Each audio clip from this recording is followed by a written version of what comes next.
Al matí del dia 22 d'agost, 3 coets llançats a la plaça de la Vila pels administradors anuncien l'inici d'un dels actes més carismàtics i esperats de la Festa Major de Vilafranca, la Capta. Carismàtica perquè se celebra des de fa gairebé 2 segles i mig i esperada perquè és el primer acte oficial.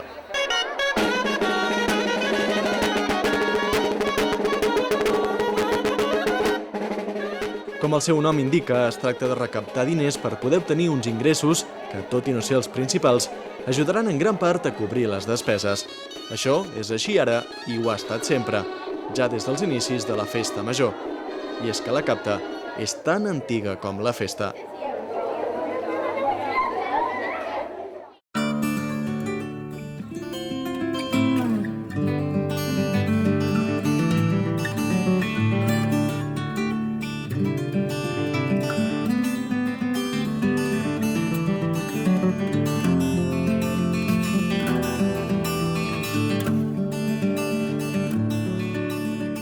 Sí, la capta, com diu el seu nom, és buscar els diners per aconseguir la festa. Llavors hi ha moltes maneres, hi ha hagut diferents maneres d'aconseguir-ho.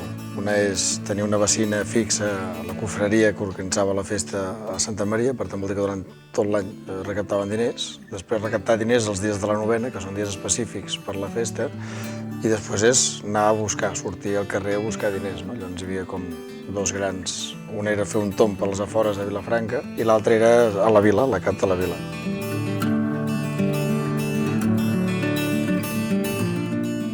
Als inicis no s'anava casa per casa.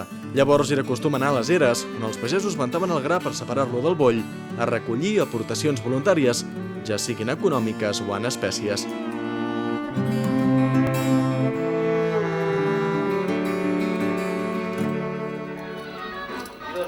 Molt bé, nois, bona festa major, Adéu! Actualment, 2 segles després, la capta s'ha modernitzat, però continua mantenint intacte aquest caràcter originari d'aportació voluntària a les despeses de la festa major. Continuen sent els administradors els encarregats de recaptar els diners. Ara bé, llavors, Vilafranca era més petita. Ara és necessària la participació de desenes de voluntaris, amics, familiars o coneguts per portar a terme aquesta feixuga feina. Hola, bon dia. Hola, bon dia. Vol el programa? Sí, home. Vinga, doncs molt bé. Els que han de reclutar la gent, buscar la gent, són els administradors. Abans de la capta, 2 dies abans o la vigília abans, ens trobem amb aquests responsables que ells han triat i els expliquem el funcionament de la capta. Llavors, ells ja els tenim distribuïts per cada grup, la vermella, la verda o la blava, i amb qui anirà de cotxe, i de cap de tartrana, en aquest cas, o de, si hi ha tartranes allò, tu aniràs amb la Montse Pareta, l'altre anirà amb el Gomà, l'altre amb l'Oriol, per exemple, no? Si tots intentem respectar-nos l'itinerari, doncs és més gratificant, no? Val? Aquí s'ha de posar un paquet a cada lloc. Programes per aquí. Programes allà. Aguanta un moment. Escolta una cosa. De fet, un matí de capta o una tarda, som 3 grups que ens distribuïm o pentinem els carrers que hem de fer. Uns van al barri partit per 3 trossos i cadascú es responsabilitza de la seva zona. La gent, cada grup aproximadament portem 10 persones grans que també van seguint una mica les directrius que se'ls va donant, el sector que han de fer, inclús si hi ha llocs que hi ha molts blocs, potser en poses una a cada bloc perquè vagin també més ràpid i una mica sí, les consignes és a trucar a tot arreu i quan hi ha blocs començar per dalt i anar baixant. Deixem el que hem fet, el Sant Jordi ja està, Sant Jordi patró. No. Fas el carrer Font Rubí, que és el de sota, els 2 cantons, des de l'escorxador, que és aquest que anem ara, fins allà. Sí, s'acostuma a fer sempre la setmana, diguem-ne, que comencen els gotjos, o sigui, quan més just a la festa major possible. Llavors, clar, hi ha molta gent de vacances aquests dies, molta gent, però bé. La gent que li interessa, quan arriba, el va comprar a les llibreries que els administradors ja deixen programes per poder vendre, i ja està. Si el que vol el programa, sempre el té. Jordi, Digues. tu fas carrer del Nord. Cada grup s'encarrega de passar per un carrer i així van pentinant tots els racons de Vilafranca, seguint les ordres dels caps de tartrana que els distribueixen sobre el mapa. A principis dels 80 es va adoptar una forma d'organització que perdura avui en dia. Jo crec que en aquests moments, de la manera que està distribuït en 3 grups i en 2 dies, crec que s'arriba. Pots anar una mica poder més apurat cap al final, però jo crec que de moment és suficient i encara aquest sistema crec que encara pot durar. Un element que havia caracteritzat des de sempre a la Capta era la presència de diverses tartranes que permetien portar l'estampa i el programa. Però per raons logístiques s'han hagut de substituir per altres mitjans de transport més moderns. Això, jo penso que és evident que la Capta avui en dia ha de portar furgonetes i ha de portar una infraestructura moderna, però al costat de la moderna hem de tenir clar que la festa és un patrimoni i per tant hem de tenir uns elements rituals. No? Jo recordo la plaça de la Vila plena de canalla per veure els cavalls, perquè és una cosa que no veuen mai. Cosa que avui en dia la Capta quan arriba a la plaça de la Vila és com un desastre, no hi ha ningú, no passa res, unes furgonetes, uns músics tocant al mig d'unes furgonetes, és un espectacle nefast, absolutament. No? És a dir, el més antiestètic, la festa una de les coses que té és l'estètica, i l'estètica crida l'atenció. I veure que animals de veritat per un criu petit és veure animals de veritat. Una tartrana, que és una cosa que tampoc veu mai, també és bona tartrana. Bé, això és la història, és obvi, no? Vull dir, com nosaltres ara anem en cotxe i tampoc anem en carro, la Capta es va modernitzant. Què passa? Doncs era una cosa molt folclòrica, però molt poc efectiva.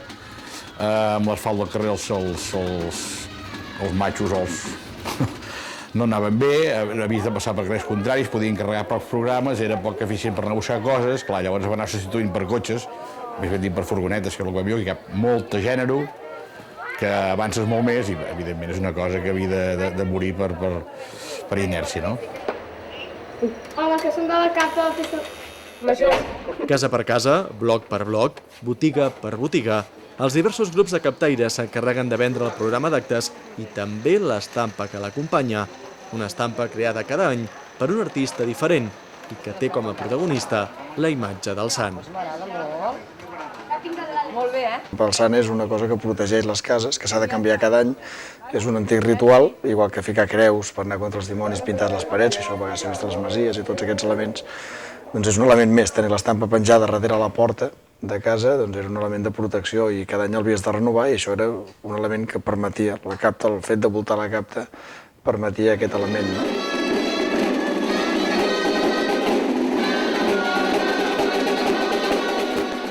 Durant els 2 dies de Capta també es passeja per la vila una imatge de Sant Fèlix, una còpia idèntica en tamany reduït a la que surt a les processons i creada pels mateixos artistes Josep Ricart i Jaume Sant Jaume. Una de les funcions de la Capta és la d'avisar que la festa ja és aquí i així començar a fer bullir l'olla de l'ambient festa majorenc. En aquest sentit, la Capta també ha tingut sempre uns rituals de posada en escena que hi han ajudat. A part de les tartranes, un altre ha estat la presència de les gralles.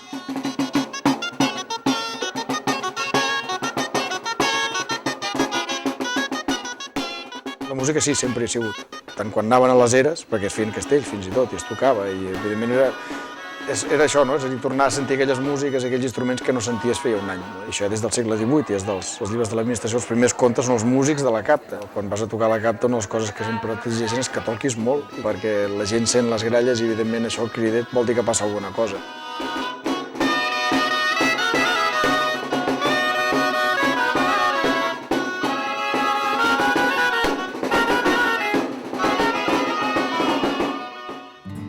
Tot i que la Capta es du a terme ja des dels inicis de la festa, el fet de vendre el programa no és tan antic. La festa és del 18, però programes n'hi ha des del 19. Les festes del 18 són molt estables, no hi ha grans actes lúdics i per tant no necessiten programes per programar-se. No? Al segle XIX, en què la societat burgesa sí que comença a crear espectacles i tot un moviment cultural al voltant de la festa, necessites un cartell anunciador. El cartell i el programa era el mateix en origen, és a dir, és el mateix element. Si heu vist programes del 19 són cartells grans en què hi ha tots els actes explicats. No? I això és el programa i és el cartell. Això és el que es penjava als carrers a moda de ban, com un ban. És a dir, amb els anys es va distingint. D'aquesta forma, ja a finals del segle XIX, trobem diferenciat el que és el cartell del programa. Aquest programa es ven durant la Capta i en ell hi ha tots els actes que cal saber de la festa de l'any corresponent. Així doncs, són els reflex de cada festa major, el seu viu testimoni, i gràcies a ells podem anar veient tots els canvis que hi ha hagut, les novetats que s'hi han incorporat i fins i tot l'ambient que s'hi respirava. Cada un és una petita peça de la gran història de la vila i la seva festa. Per tant, són molt útils a l'hora de buscar informació.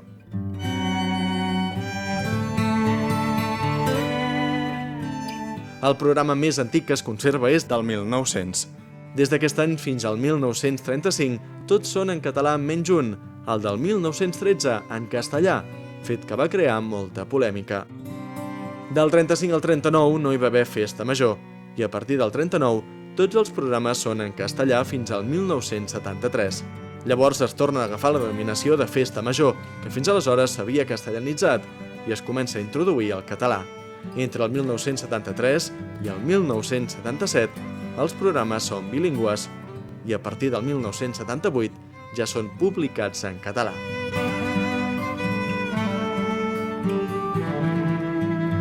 Resulta interessant observar diverses portades dels programes, ja que reflecteixen els corrents estètics de cada època.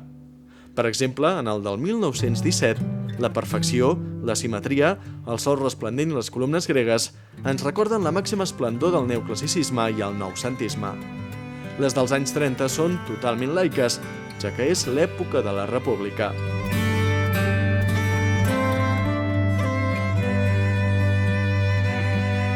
La del 1931 ens mostra una Vilafranca plena de blocs de pisos, amb visió de futur. Al 1939, just després de la guerra, veiem que està plena de símbols patriòtics, destacant que és el año de la victòria. Durant els anys 70 apareix la moda de posar-hi fotografies, i als 90 arriba l'era del disseny, fins a arribar als nostres dies, en què el color i la inventiva són els predominants.